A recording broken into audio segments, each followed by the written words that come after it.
기도드리겠습니다. 하나님 아버지의 은혜를 감사합니다. 오늘도 우리를 깨워주시고 우리의 육신이 움직이게 하시고 또 이 은혜의 자리에 나올 수 있도록 인도하시니 감사합니다. 오늘 우리의 심령과 마음을 하나님께서 인도하여 주시옵소서. 말씀과 기도로 나아갈 때에 주께서 허락하시는 은혜로 이 하루를 시작하게 하시고 하나님께서 허락하신 이 하루도 합당히 하나님 앞에 살아가는 모든 주의 백성들 되게 하여 주시옵소서. 예수님의 이름으로 기도드립니다. 아멘. 찬송가 314장 찬송 드리겠습니다. 찬송가 314장입니다. 통일 찬송가는 511장입니다.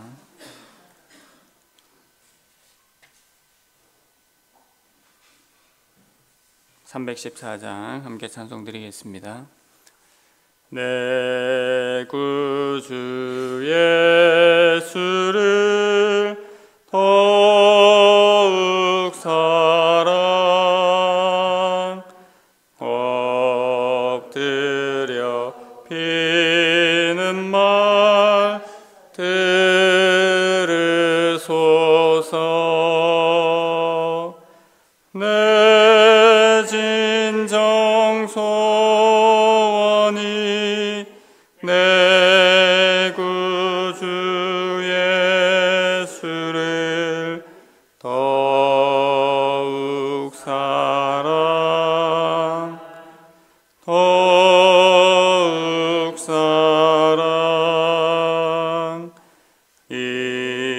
이전엔 세상 나 기뻤어도 지금 내 기쁨은 오직 예수. 다만 내 비는 말 내 구주 예수를 더욱 사랑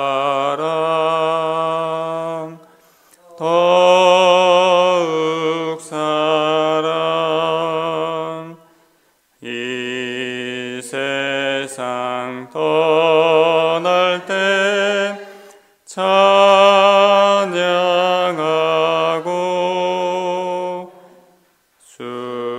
숨질 때 하는 말 이것일세. 다만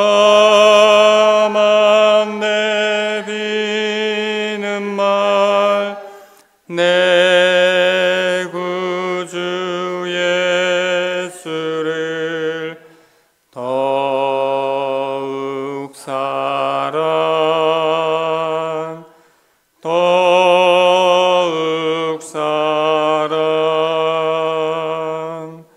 아멘.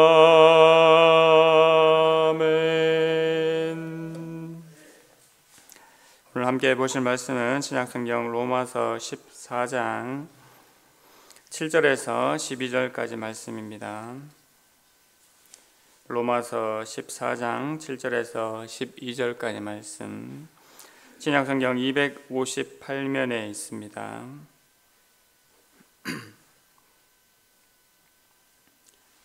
말씀을 한 절씩 교독하겠습니다. 14장 7절입니다.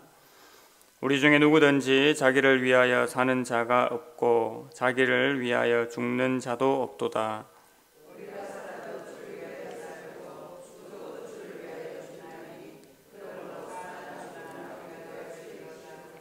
이를 위하여 그리스도께서 죽었다가 다시 살아나셨으니 곧 죽은 자와 산 자의 주가 되려 하심이라.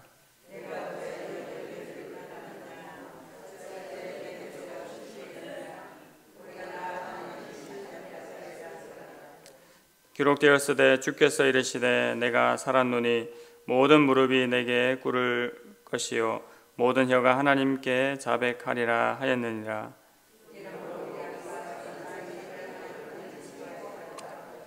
아멘. 오늘 본문의 말씀으로 형제를 비판하지 말라라는 제목으로 한 번 더 살펴보겠습니다. 사도 바울은 형제 사랑의 더 구체적인 예로 형제를 비판하지 말 것을 말씀하였습니다. 이것은 아디아포라의 문제였다고 했습니다. 이 아디아포라의 문제로서 진리 밖에 있는 문제, 이렇게 할 수도 있고 저렇게 할 수도 있는 문제에 관하여서 형제를 비판할 것이 아니라 그 형제를 인정하고 또 그 형제를 받을 것을 말씀하였습니다. 이것은 이미 믿음을 가지고 교회 안으로 들어온 형제에 관한 일이고 예수님 안에 한 가족된 자로서 마땅히 품고 더 온전히 세워 나가야 할 그러한 일이었습니다. 또 그러한 사람들에 대한 내용이었습니다. 그러므로 교회 안에서 믿음이 강한 자들이 연약한 자를 잘 품고 친밀함을 나누어야 했습니다. 또한 반대로 믿음이 연약한 자들도 믿음이 강한 자들을 함부로 판단해서는 비판해서는 안 되었습니다. 그 이유는 하나님께서 우리 모두를 받으셨기 때문이라고 했습니다. 그래서 사도 바울은 먹는 음식의 문제에 대해서 또 절기를 지키는 문제에 대해서 각각 자기의 마음으로 확정할 것을 주문하였지요. 그리고 무엇보다도 유념해야 될 것은 마음의 동기가 무엇인지가 중요하다라고 했습니다. 오늘 제가 읽으신 본문 7절 8절 말씀 한 번 더 보시겠습니까? 우리 중에 누구든지 자기를 위하여 사는 자가 없고 자기를 위하여 죽는 자도 없도다. 우리가 살아도 주를 위하여 살고 죽어도 주를 위하여 죽나니 그러므로 사나 죽으나 우리가 주의 것이로다 라고 했습니다. 말씀 그대로 우리는 살아도 주를 위하여서 또 죽어도 주를 위하여 죽는 사람들입니다. 바로 이것에 초점이 맞추어진 사람들이지요. 예수님께서 오셔서 우리의 죄의 문제를 해결하시고 우리를 마귀의 종된 그 신분에서 풀려나게 하셨습니다. 그래서 우리는 그리스도 안에 속한 자들이 되었습니다. 그래서 우리가 땅에 사는 동안이나 또 죽음을 통해서 하나님 나라의 삶을 살 때도 우리의 모든 것은 예수님께 속해 있고 또 예수님의 존귀와 영광을 위해서 우리의 모든 것이 쓰여져야 하는 것이 마땅합니다. 왜 그렇습니까? 다시 한번 사도 바울이 얘기하지만 9절에서 그것을 밝히고 있습니다. 이를 위하여 그리스도께서 죽었다가 다시 살아나셨으니 곧 죽은 자와 산 자의 주가 되게 하려 하심이라고 말씀합니다. 이제는 우리가 그리스도의 종이 되어서 예수님의 통치에 함께 살아가는 사람들이 된 것입니다. 그러므로 모든 것에서 주를 위해 살아가는 것이지요. 하나님께서 제일 소중하게 생각하시는 것은 결국 주를 위하여 사느냐, 주를 위하여 살지 않느냐의 문제입니다. 우리가 무엇을 하든지 주를 위하여 하는지가 가장 중요한 문제가 되는 것입니다. 그런데 이것의 문제를 즉 주를 위한 것인지 주를 위한 것이 아닌지의 최종적인 판단은 바로 우리 하나님께서 하시게 됩니다. 10절 말씀입니다. 네가 어찌하여 내 형제를 비판하느냐? 어찌하여 내 형제를 업신 여기느냐? 우리가 다 하나님의 심판대 앞에 서리라. 우리가 다 하나님의 심판대 앞에 설 것이라고 그렇게 말씀하셨습니다. 예수님을 믿는 우리 모두는 새하늘과 새 땅으로 가게 되는 존재들이지요. 또 불신자들은 영원한 불못으로 가게 됩니다. 심판이 있지만 우리는 이 심판은 받지 않습니다. 그러나 여기서 하나님의 심판대 앞에 서리라고 말씀하시는 것은 바로 우리 행위에 대한 심판이 남아있음을 밝히고 있는 것입니다. 마지막 11절 12절 말씀에 기록되었으되 주께서 이르시되 내가 살았노니 모든 무릎이 내게 꿇을 것이요 모든 혀가 하나님께 자백하리라 하였느니라. 이러므로 우리 각 사람이 자기 일을 하나님께 직고하리라고 말씀하셨습니다. 모든 무릎이 내게 꿇을 것이요 모든 혀가 하나님께 자백하리라고 말씀했습니다. 내 욕심을 위하여서 하는 모든 일은 하나님의 심판대 앞에 설 때에 그것이 심판받을 뿐만 아니라 모두 소멸되게 됩니다. 또 우리가 무엇을 했느냐를 따라서 바로 주님 앞에서 판단을 받게 되지요. 우리가 심판대 앞에 서서 우리의 입으로 우리의 일을 고백하게 되어 있습니다. 우리가 어떤 말과 행동을 했는지 다 알게 되어 있는 것입니다. 하나님께서는 마음의 동기를 다 알고 계시지요. 일의 결과뿐만 아니라 그 일의 동기까지도 다 알고 계시는 것입니다. 사람은 알 수 없지만 우리 하나님께서는 다 알고 계심을 오늘 본문이 밝히고 있습니다. 주를 위하여 하지 않는 모든 것을 아시고 또 우리는 그에 합당한 심판을 받게 됩니다. 그러므로 주를 위하여서 일하는 것이 가장 중요한 것이지요. 이 마음만 있다면 어떤 선택을 한다고 하더라도 문제될 것이 없습니다. 우리가 형제를 비판하지 않는 것은 바로 하나님의 심판대 앞에 서는 것과 분명한 관계가 있습니다. 그래서 비판을 받지 아니하려거든 비판하지 말라고 또한 얘기를 하셨죠.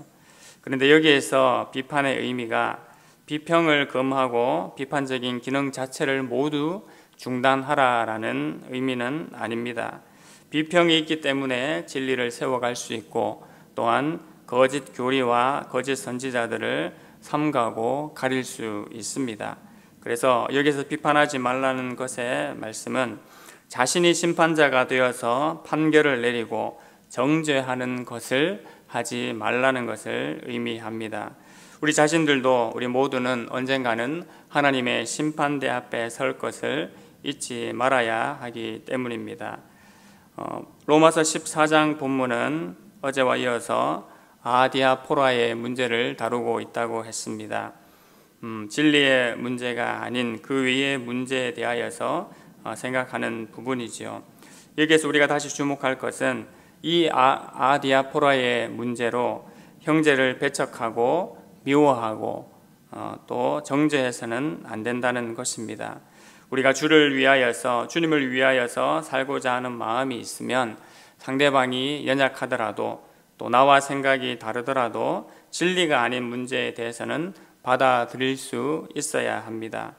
더 중요한 문제는 나와 함께 한 주님으로 한 성령님으로 고백하느냐 하지 않느냐의 문제가 사실 더 큰 것입니다.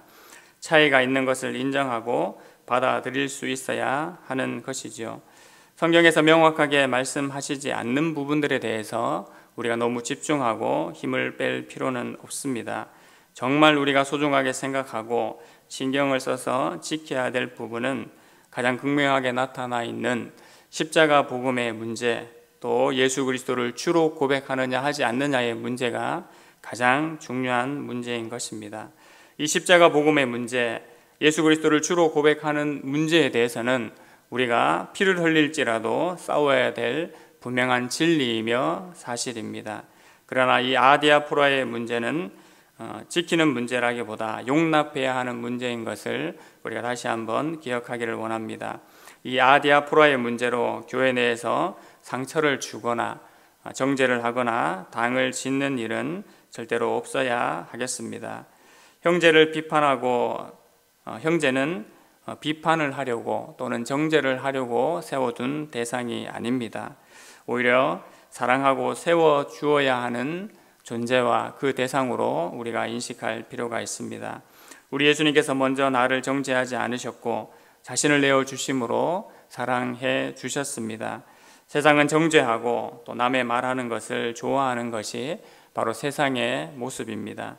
하지만 예수님의 몸된 교회는 그렇지 않지요.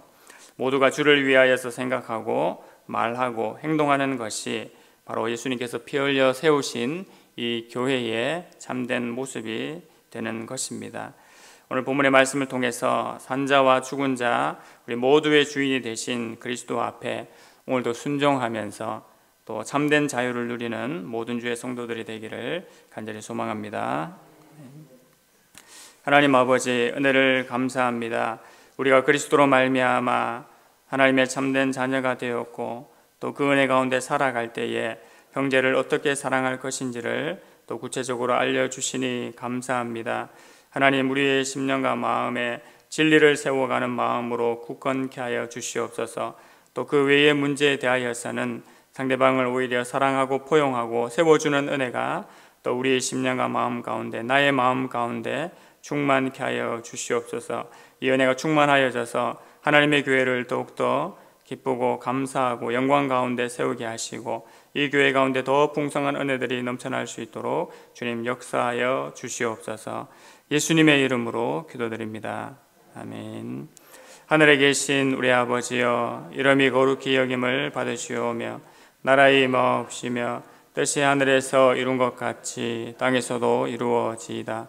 오늘날 우리에게 일용할 양식을 주옵시고 우리가 우리에게 죄 지은 자를 사하여 준 것 같이 우리 죄를 사하여 주옵시고 우리를 시험에 들게 하지 마옵시고 다만 악에서 구하옵소서. 대개 나라와 권세와 영광이 아버지께 영원히 있사옵나이다. 아멘. 진리를 세워가며 또 진리가 아닌 문제에 대해서는 포용할 수 있는 교회 되기를 기도해 주시기 바랍니다. 임시 예배 처소를 위한 준비, 또 이사를 잘 준비할 수 있도록 기도해 주시고 새 교회당 건축 일들을 계속해서 지키시기를 기도해 주시기 바랍니다. 하나님 앞에 질병으로 환난으로 은혜를 구하는 자들을 하나님께서 돌아보시고 귀한 은혜 내려주시기를 더불어 기도해 주십시오. 개인 기도 제목들도 함께 기도하도록 하겠습니다.